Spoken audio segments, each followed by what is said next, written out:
Habib Ali needs no introduction.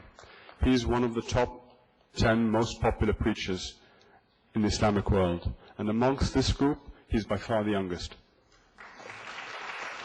From Libya, we have the brilliant Professor H.R.H, a leading pioneer in the field of Muslim-Christian relations, and the first Muslim ever to graduate with a PhD from the Gregorian in the Vatican.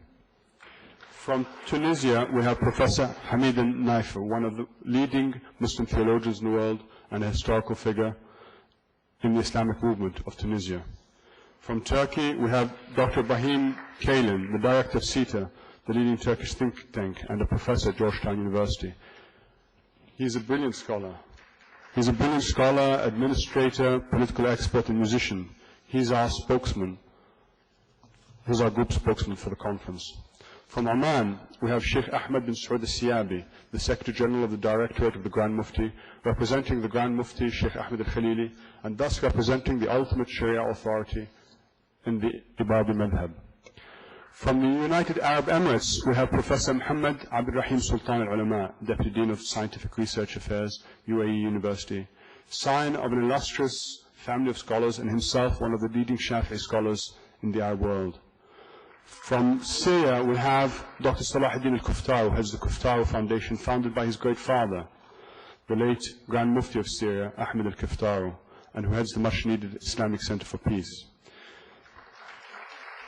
Originally from India, then Mozambique, then Portugal, then the UK, and now Jordan, we have Sohail Nakhuda, the founder and editor-in-chief of what I think is widely recognized as the best magazine in the Islamic world, Islamica. From Jordan, we have Senator Kamel Ajlouni, the founder and the first president of Jordan University for Science and Technology, the founder of Jordan's National Diabetes Center, and who was recognized only this year as the greatest endocrinologist in the world by the American Board of Endocrinology. He has written extensively on sexual issues in Islam and Christianity, and will no doubt remind us that whilst Christians and Muslims both reject modern science's view of love as merely heightened or sublimated lust, nevertheless we must all recognize how our souls are generally habitually dominated, if not determined, by our bodies in our lives, to the extent at least that we have not achieved liberation and enlightenment. From Muslim minority countries in Asia, we have Amina Rasul from the Philippines, whose voice is a leading one for peace, reconciliation, and democracy in that country where Muslims are beset on all sides.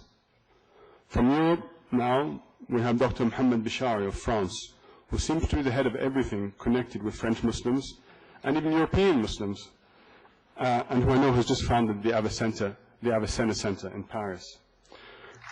From Belgium, we have Dr. Mohammed Alwani Sharif, the head of the European Academy of Islamic Culture and Sciences, who has been one of the most influential Muslim intellectuals and scholars of Europe in recent decades.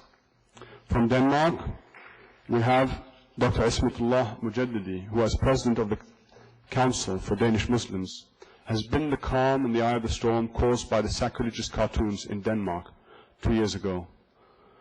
From Italy, we have Imam Yahya Paravicini, a leading Muslim activist and author, seeking always and in every way to make peace between Muslims and Christians.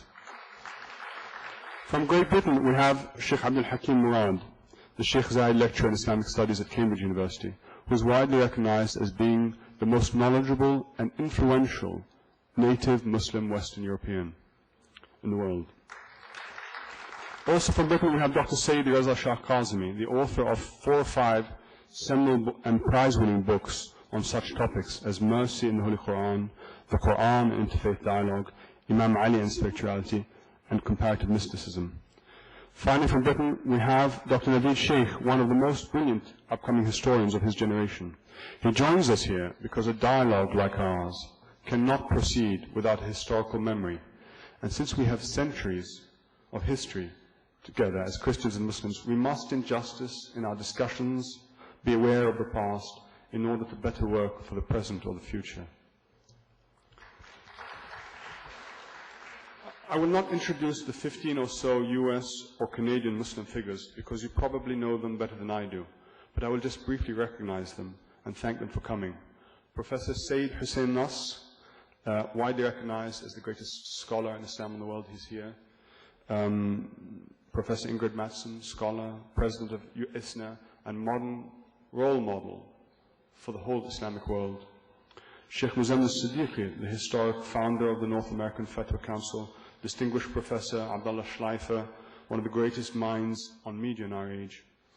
The charismatic and now very famous Imam Faisal Abdul Rauf of New York, founder of the Cordoba Initiative. Ali Lakhani from Canada, the founder and editor of the Sacred Web Journal. Professor Alan Godless of Georgetown University, the founder of the most acclaimed website on Islam in the world, and one of the leading translators in the world. Some brilliant upcoming scholars in their 30s, my former colleagues Joseph Lombard and Professor Janet Dagley, and the next generation, inshallah, of future scholars and leaders, Dr. Hisham Hilya, Dr. Ahmed Rumi, Dr. H.R.H, Dr. Mun Hassan, and Zarina Nala.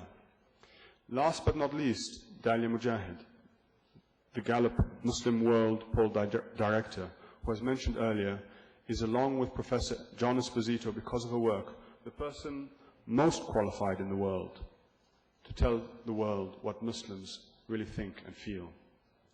Finally, I would like to welcome OIC Ambassador, His Excellency Sa'aduddin Tayyib, and Saudi representatives, Dr. Anwar Majid Ashki, President of the Middle East Center for Strategic and Legal Studies, and Dr. Sadiq Malki, Professor of Political Science at King Abdulaziz University. I would like to welcome Dr. Ali Abdul Baqi from the Azhar. Their presence with us as observers is a mark of how seriously the Islamic world, and in particular the top leadership at the OIC, in Saudi Arabia, and the Azhar, is taking this dialogue. Please forgive me if I have left anyone out. There have been many changes and cancellations at the last minute, and it's hard to keep track.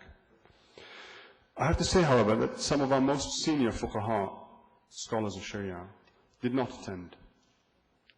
Being of a certain age, to no longer easily endure what Muslims have had to endure at airports since 9/11, they have instead sent supporting letters.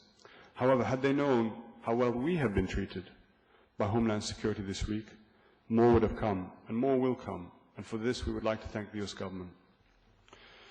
In closing then, let me quote from one of these great fuqaha, Sheikh Muhammad Saeed Ramadan al-Bouti of Syria, in a letter written to this conference, which I know has been distributed. He says, "Let us come together, brothers and sisters, to contemplate deeply before the mirror of our essential nature, in order to rediscover our true identity, which has been lost in the storms of discord and caprice. This mirror will show us all our reality and say, we are all servants of God. We move under the grip of His dominion, and we live within the bounds of His kingdom, and all our journeys will end at His presence." God reveals in the Quran, in the Holy Quran, "In kullu man fis samawati wal arda illa ati rahman abda laqad ahsahum wa addahum adda wa kulluhum atihi yawm al qiyamati farda inna alladhina amanu wa amilu as-salihati sayaj'al lahum rahman wudda." There is none in the heavens and earth but cometh to the all-compassionate as a servant. Verily He knoweth them and numbereth them with the right numbering, and each one of them will come unto Him on the day of resurrection alone. Lo, those who believe and do good works, the all-compassionate will grant them love. Thank you.